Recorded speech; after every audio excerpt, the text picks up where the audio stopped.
Hello. Today I thought I'd talk about the banner unit in the upcoming event, War Goddess Togamihime. Apologies if I butchered that. I'll just be calling her Toga for the duration of this video, just to keep things simple. And she's been hyped up as the Martial and Breath equivalent of Young Terry. And as I go through her moveset, I'm sure you'll be able to see why that is. Take a quick look at her stats. Really solid HP, decent amount of MP, abysmal attack, but that doesn't matter.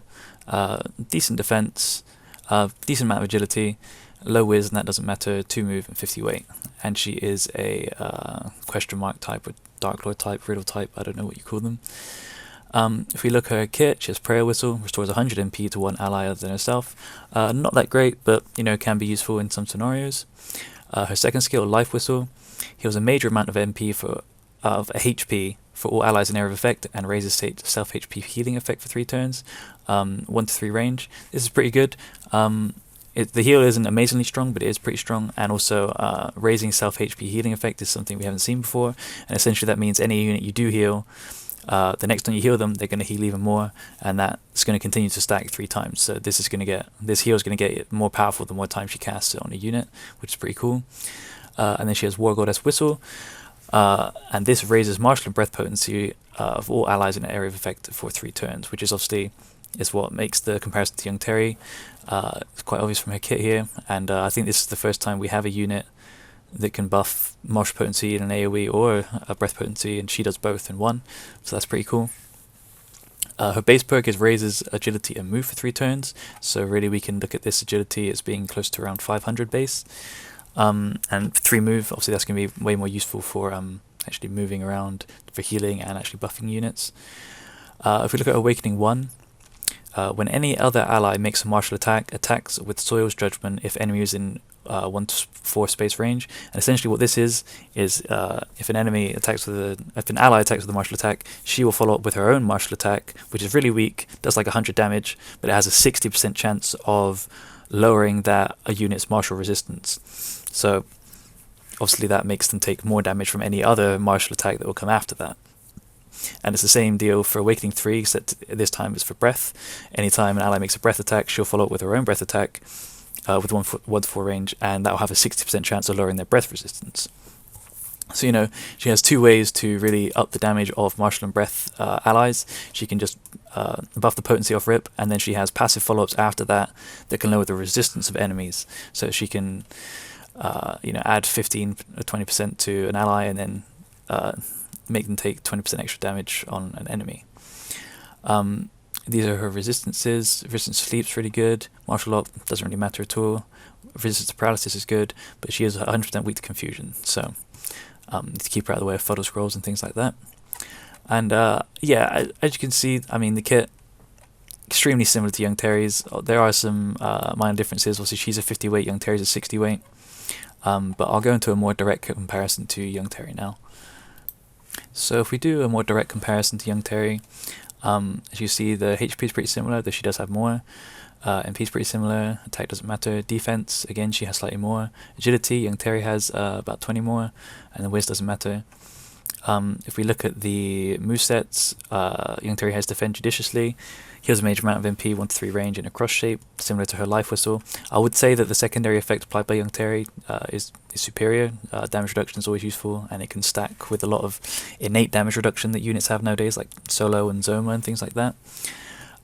Here shown at Mercy raises physical and spell potency. Her War Goddess Whistle raises martial and breath potency. I would say that Young Terry obviously has some key things that Toga doesn't have. He has the raises ally move, which can be really useful. I'd say it's more prevalent in PvP, it's more useful there, but it does have some uses in PvE as well for helping allies get into position. And then the MP restore, I would say heavily favors Young Terry, just because, first of all, this is only limited to 3 uses, so a plus 10, I think it will restore 150 MP. So you can restore 150 MP to 3 allies, but that will take 3 turns. Young Terry can restore about 180 MP, I think it is, to all his allies in a single turn and heal them at the same time. So if you're thinking in terms of action economy, if you need to keep your allies healed, and restore the MP at the same time for a PvE clear. Young Terry can do it in a single turn. If Toga was to try and achieve the same thing, she'd probably have to restore MP, heal, restore MP, heal, restore MP, and then heal, which is essentially 6 turns to achieve the same thing that Young Terry can achieve in a single turn. But obviously, again, he has 10 extra weight, but in PvE, weight is rarely an issue unless it's like a clear mission, but even that rarely happens. So I'd say the weight thing only really matters for PvP, and Young Terry isn't known as the PvP king, he's known as the PvE king. So I would say that Toga, so far, definitely struggling to compete for his crown there. I'd say she can go alongside him. Obviously she brings something different to the table with Martial and Breath, but the other issue is that Martial and Breath units typically aren't as built for PvE as physical and spell units. If we think about the best PvE units in the game right now, one of them has to be Solo, and that's not just because of his damage, it's because of his Zenithian Slash, which removes all buffs from allies.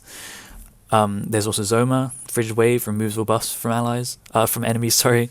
And for Breath and Martial units, they don't usually have that sort of utility in their kits. They're usually just pure damage. If we think about Martial units, a lot of them, their buffs actually run out in the first 2 or 3 turns because they're built for PvP generally. Whereas we think about some of the strongest physical units, you got Erdrick, you got Dai, you've got Solo. Their buffs are constantly stacking up for 10 turns usually, although Dai's is 5 turns, I think. So if we just look at the sort of units that use physical skills and spells, they're usually units that are built to go the distance. They're usually built, their buffs are going for 10 turns. If we look at the units that have Breath and Martial skills, they're usually more PvP centric. Their buffs usually run out after 3 turns. Though on the Breath side, obviously you do have Zenlon, his buffs last a while, and he can support teams as well. But generally speaking, in PvE, physical and spells, the units that use those are the best PvE units, and Young Terry is then therefore the best unit to support those units. So I don't think Toga does anything to usurp Terry. I think that she offers maybe some cool alternative clears you could go for, and if you find that fun, then that's great. You could find a way to make Zenlon or Dr. Snap to maybe work in your PvE clear by using her, and if you find that fun, then go for it.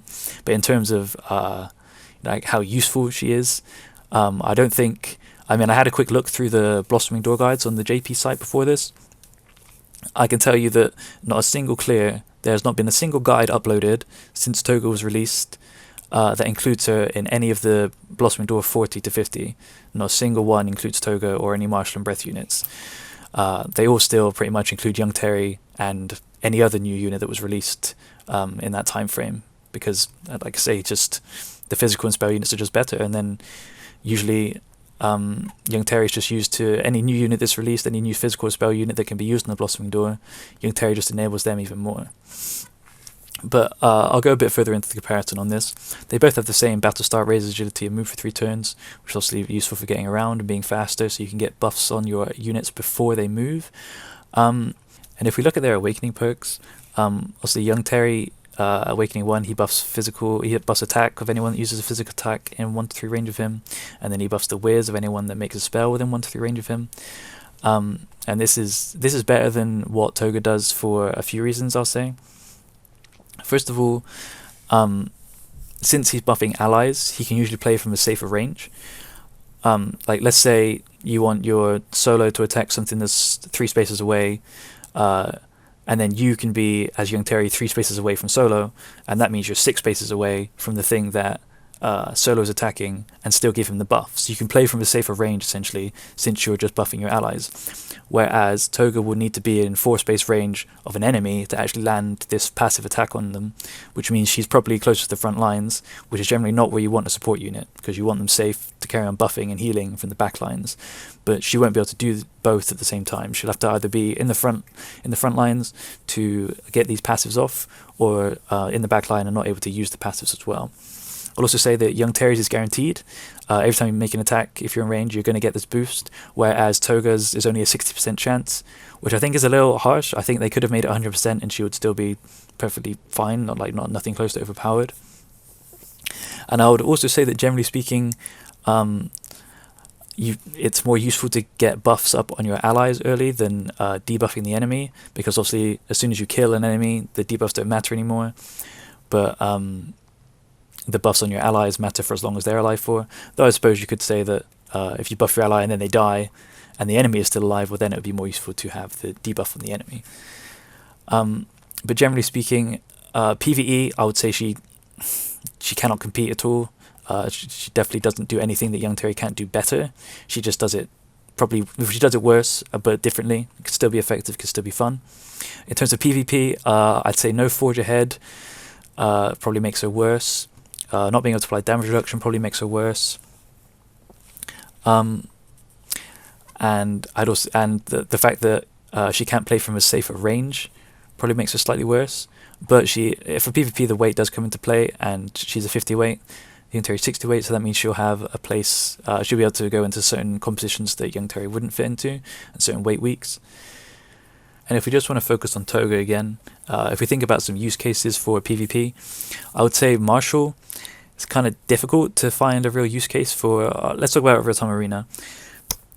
Most Martial units are built around blitzing, like Vera, Dr. Snap, things like that. You know, their buffs run out on turns 2 or 3. They're built fast. They're built to get in and hit hard. And so you would need a high awakening Toga to even go before these units in the first place to apply the buff. And also, generally speaking, if you are running a Martial Blitz team like that, you don't really want to give up a potential damage source just for a support unit. You kind of want all the damage you can get. And if you did want to run like a support damage mix, then Summer Seraphie is probably a much better option for that. So I think for Martial, she doesn't really make sense in a lot of situations. She just doesn't really fit with the Martial style, I would say. For Breath, I think she could have a place. If you combine her with Zenlon, you'd essentially be able to get Zenlon up to +3 breath potency before his action on turn 2. Because you go first on turn 1, you buff his breath potency, he buffs his own breath potency, he's at +2. Turn 3, you go again, buff his breath potency, and you could turn Zenlon and Greynar and those sort of units into real powerhouses really early on, which could be really fun to play around with. I'd say the playstyle I could see working most is if you run her fairly fast, but with slow teammates, so you get the breath buff onto them. Enemy pushes in, preferably into your 1 to 4 follow-up range if you have her Awakening 3. And then obviously you cleave through the team with the now buffed breath attacks, following up on any attacks they make, lowering their breath resistance, and then go from there, which I think could be fun. I think personally I find it fun to turn strong units into the strongest version of themselves they can be. So if I had an Awakening 5 Zenlon, I'd find it fun to have him at max power on turn 2 instead of waiting until turn 5 like you usually have to. So I think in terms of, do you need her? Absolutely not. Could she be fun if you pull her? Yes. And I also think that she probably functions fine at Awakening 0. Obviously, every unit gets better with more Awakenings and the more stats you have. But, with base +1 agility from this, you'll be able to run her fairly fast. Her base HP is pretty good, so she shouldn't really fall over to anything. So you can run her with a Claw to go first, or you can run her with the HP to be survivable, get breath buffs onto stuff, and then just have fun with that. Outside of that, though, if you don't really have a breath team that you'd like to run, or you don't have good breath units, I'd say this is a pretty easy skip. Like I say, she just brings an alternative, fun version, but that's just for PvE. Cannot compete with Young Terry. Nothing can compete with Young Terry, unfortunately. In fact, I looked it up on how much he is used on the JP site. They have a little ranking for how often a unit is used, and I'll bring that up now. And as you can see, Young Terry is used far and away the most of any unit possible. Obviously some really good PvE units, but even Seraphie, who was PvE queen for a long time, Young Terry has always got triple her usage. Because he's just that good. Like I say, his kit does everything. He has an amazing action economy, and his kit supports the best units in the game. Every anniversary unit essentially gets better with him, and anniversary units are generally the best units in the game. So yeah, I guess my final verdict is completely fine to skip this. probably functions at Awakening 0 if you want it to run it with a breath team, but no pressure to get any awakenings or pull at all, because she just she has no need in the current meta. She's just a fun unit to pull if you want. However, despite Toga herself being fairly easy to skip, her A rank is actually really good and worth picking up if you can. Dango Slime, if we look at his kit, he's got Sweet Breath, so he's already got one of the best status moves in the game on his kit. He's got Dango Defense, heals a moderate amount of user's HP, reduces damage by 50% for one turn. That's really good. Obviously, if you have nothing to do for a turn, you can just reduce the damage you're going to take next turn by 50%. Always useful. I'm not sure if this has a limited amount of uses. I would assume it could be 3, but it might be unlimited since it has an MP cost. And then Dango Shower, this is what's really amazing. Deals major martial damage to all enemies in area effect and often stuns. It's been, if you watched my Zenlong video, obviously one of my complaints was that we really lack good stun options in this game. And now they've given us one. Look at the range, can hit up to 5 units, and it often stuns. Has a 60% rate, 60% on neutral, obviously guaranteed on anything that's weak to stun, and this is just amazing. And his Awakening 1 perk is Move +1, so this is essentially 7 vertical range. This is the same as Erdrick has, but even Erdrick's stun was only occasional, and this is often. So and he has Sweet Breath as well, and then you can teach him another status, either Fuddle or Burning Breath, and then you've got 3 statuses on 1 unit, and the Marshals, it deals a decent amount of damage. I think it's about as strong as Summer Jessica's Sexy Snipe, but obviously he can hit more units. And then he has solid HP, fairly average agility and defense, but he's fairly tanky, can make himself tankier with Dango Defense, and he can just become a little status machine really. And stun has become slightly more relevant again, even though Zenlong's dropped off a little bit. I still think he's a great unit, though he's just used less. Superior being Hatbar, he's weak to stun. So this definitely will have its use cases in RTA and GVG going forward, because we kind of lacked a guaranteed stun option on a unit that also had other utility and that wasn't too heavy. We had Gildigger, he's great for stunning, but he's also an S rank that doesn't really do much outside of stunning, doesn't really do much damage, whereas this guy's just an A rank, only 35 weight, also comes built in with another status, and also his Awakening 3 is Sweet Breath Stance, so even if he gets hit and an enemy lands and an enemy is within 3 space range in front of him, he can just reactive sleep, which will also work on things that like Solo, because he does not cure any status that comes from a reactive ability. So, a ton of use cases for this guy. I'd say definitely try and pick him up to Awakening 1 if you can. But obviously anyone super serious about their PvP probably wants to bump him up to Awakening 5 for all that juicy HP and agility. And yeah, so Toga, easy to skip. This guy definitely tried to get to Awakening 1 through tag points or meeting A rank meeting tickets, things like that. And yeah, that's it. Thank you.